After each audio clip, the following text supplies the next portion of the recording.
একটা কথা বলি, শোনো গো মেয়ে, কাকে হারিয়েছো তুমি ভেবো নিলিবিলি হয়ে। হ্যালো বন্ধুরা, আজকে আমি আমাদের গ্রামের একজন নোবেল কবির সঙ্গে তোমাদের পরিচিত করাবো। তিনি উপস্থিত কবিতা লেখেন, তো আজকে তার সাথে দেখাবো। আজকে তাকে রিকোয়েস্ট করব তিনি যেন একটা ছ্যাঁকা খাওয়ার বিষয় নিয়ে একটা কবিতা লেখেন। এই যে তাকে দেখে পিটি মাস্টার মনে হতে পারে, কিন্তু সে একজন নোবেল কবি। নোবেল কবি ভাই, জি, আমাদের যদি একটা ছ্যাঁকা খাওয়া বিষয় নিয়ে একটা কবিতা বলতেন তাহলে ভালো এখন হতো। তো আমি পিটি করাচ্ছি এখন। না না, আমার কাছে একটা রিকোয়েস্ট। আপনি তো অনেকদিন ধরে পিটি করাচ্ছেন, তা আজকে না হয় আপনার একটা কবিতাই শুনি। হ্যাঁ হ্যাঁ, আমরা একটা কবিতা শুনতে চাই। তোমরা আগে পিটি করো, আগে শরীর তৈরি করতে হবে। না না, একটা রিকোয়েস্ট, একটা রিকোয়েস্ট। দেখুন কিভাবে রিকোয়েস্ট করছে। যারা যারা সমাজে ছাকা খেয়ে বেকা হয়ে গেছে তাদের সোজা করার জন্য আপনার কাছে একটা কবিতা শুনতে চাই আর কি। আমার দর্শকরাও জানতে চায়। তো আমাকে এক মিনিট ভাবতে দাও, তাহলে আমি হ্যাঁ, এমন একটা সে কবিতা কিন্তু বলবো যে কবিতাটা খুবই মেধাবী, সে অবশ্যই তোমাদের গার্লফ্রেন্ড সব বিষয়ে কবিতা বানাতে পারে। তো এক মিনিট। ছাকা খাওয়া ভাইদের নিয়ে একটা কবিতা হবে, তারা তাদের গার্লফ্রেন্ডকে ট্যাগ করবে এবং টানা হয়ে যাবে তারা।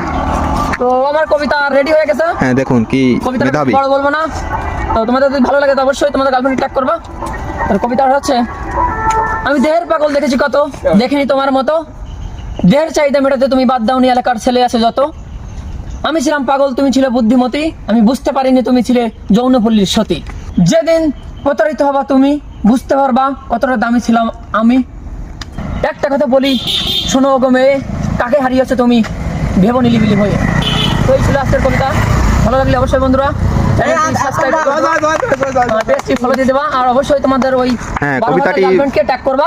কবিতাটি ভালো লাগলে অবশ্যই লাইক কমেন্ট শেয়ার করবা এবং পেজে নতুন হলে অবশ্যই ফলো করবা এবং তোমাদের সেই গার্লফ্রেন্ডকে ট্যাগ করবা ভিডিওটি, তাহলে তারা বুঝতে পারবে তারা কি হীরা হারিয়েছে। সকলকে ধন্যবাদ। আর সবাই সকালবেলা এরকম ব্যায়াম করবা, তাহলে শরীর সুস্থ থাকবে। শরীর সুস্থ থাকলে মন ভালো থাকবে, কোনো প্যারাই থাকবে না।